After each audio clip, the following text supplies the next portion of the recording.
Hello everyone, আজকে আমরা আলোচনা করতে চলেছি ভয়েস চেঞ্জের তৃতীয় পার্ট নিয়ে। আর আজকে আমরা আলোচনা করব ফিউচার ইনডেফিনিট এবং ফিউচার পারফেক্ট নিয়ে।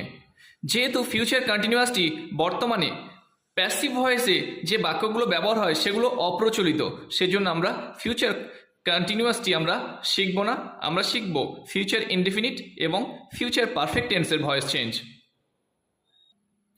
আর বন্ধুরা, ভিডিওটি যদি ভালো লেগে থাকে তাহলে অবশ্যই একটা লাইক, কমেন্ট এবং সাবস্ক্রাইব করে দেবেন। তাহলে শুরু করছি ফিউচার ইনডিফিনিট এবং ফিউচার পারফেক্ট টেন্সের ভয়েস চেঞ্জ। তাহলে ফিউচার ইনডিফিনিট এবং ফিউচার পারফেক্ট টেন্সের ভয়েস চেঞ্জ করতে গেলে আমাদের যে স্ট্রাকচারটা ফলো করতে হবে সেই স্ট্রাকচারটা হলো ফিউচার ইনডিফিনিটের ক্ষেত্রে এবং ফিউচার পারফেক্টের ক্ষেত্রে একটাই স্ট্রাকচার ফলো করলে আমরা কমপ্লিট করতে পারবো। প্রথমে আসবে অবজেক্ট, তারপরেই আসবে শ্যাল অথবা উইল, তারপরে ইনডিফিনিটের ক্ষেত্রে বি এবং ফিউচারের ক্ষেত্রে হ্যাভ বিন এই কথাটা আসবে, বি অথবা হ্যাভ বিন। ইনডিফিনিট হলে বি এবং ফিউচার পারফেক্ট হলে হ্যাভ বিন কথাটা আসবে। তারপরেই আসবে ভার্বের থার্ড ফর্ম, শেষে আসবে বাই, তারপরে আসবে বাই, শেষে সাবজেক্ট। তাহলে আমরা এক্সাম্পলগুলো একটু দেখে নেব। I shall help your father, আমি তোমার বাবাকে সাহায্য করব।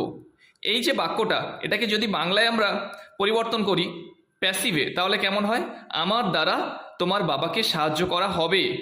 তাহলে আমরা এখন প্যাসিভে নিয়ে যাব।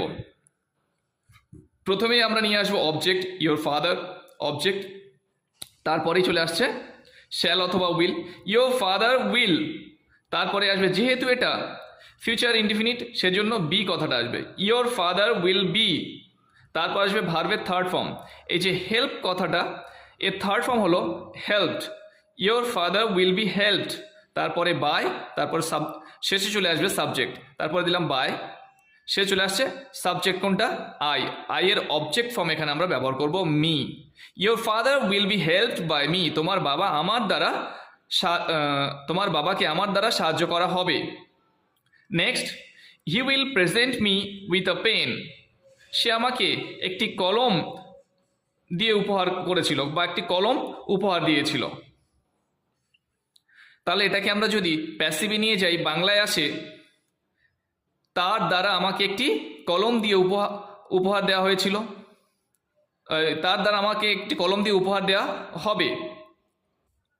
তাহলে এখানে যে আমরা প্রথমে অবজেক্টটা পাচ্ছি, অবজেক্টটা হলো মি, আর তারপরে মিটাকে আমরা সাবজেক্ট হিসাবে ব্যবহার করব, মানে প্রথমে অবজেক্টে নিয়ে আসবো মিটা। তাহলে মি এর সাবজেক্ট ফর্ম হলো আই, তাহলে আই এর পরে shall be, I shall be presented, এই যে ভার্বের third form I shall be, প্রেজেন্টের থার্ড ফর্ম হলো presented, I shall be presented with a pen, আমাকে একটি কলম দিয়ে উপহার দেওয়া হবে। বাই হিম, এই যে হি এর থার্ড অবজেক্ট ফর্ম হলো him, I shall be presented with a pen by him. Next, Rakesh will have flown a kite, রাকেশ একটি ঘুড়ি উড়িয়ে থাকবে। এটা কিন্তু পারফেক্ট টেন্সে আছে, যেহেতু হ্যাভ আছে, এই হ্যাভ দেখে আমরা বুঝবো এটা perfect tense, future perfect tense. তাহলে এখানে অবজেক্ট হলো এ কাইট, আর এখানে সাবজেক্ট হচ্ছে রাকেশ, আর উইল হ্যাভ ফ্লোন এটা হলো ভার্ব ফর্ম, এটা হলো ভার্ব ফর্ম। তাহলে আমরা কি করব? প্রথমে অবজেক্টটাকে নিয়ে আসবো এ কাইট, এ কাইটের পরে শ্যাল অথবা উইল, যেহেতু এখানে এ কাইট থার্ড পার্সন সেজন্য আমরা উইল ব্যবহার করলাম, এ কাইট উইল, তারপরে আসবে have been, have been, a kite will have been flown by Rakesh, রাকেশের দ্বারা একটি ঘুড়ি ওড়ানো হবে বা ঘুড়ি ওড়ানো হয়ে থাকবে।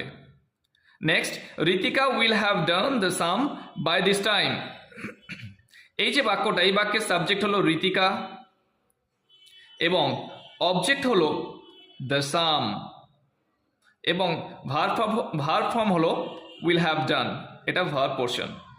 তাহলে এই যে বাই দিস টাইম এটা অ্যাডভার্ব হিসাবে ধরা হয়, এখানে একটা সময় বোঝাচ্ছে। তাহলে এই যে বাক্যটা আমরা প্যাসিভে নিয়ে যাব, কি হবে? The sum will have been done by Ritika, আর শেষে যে অংশটা আছে বাই দিস টাইম এটা আনচেঞ্জ থেকে যাবে, বাই দিস টাইম। তাহলে Ritika will have done the sum by this time, এটাকে যদি আমরা প্যাসিভে নিয়ে যাই হবে The sum will have been done by Ritika by this time.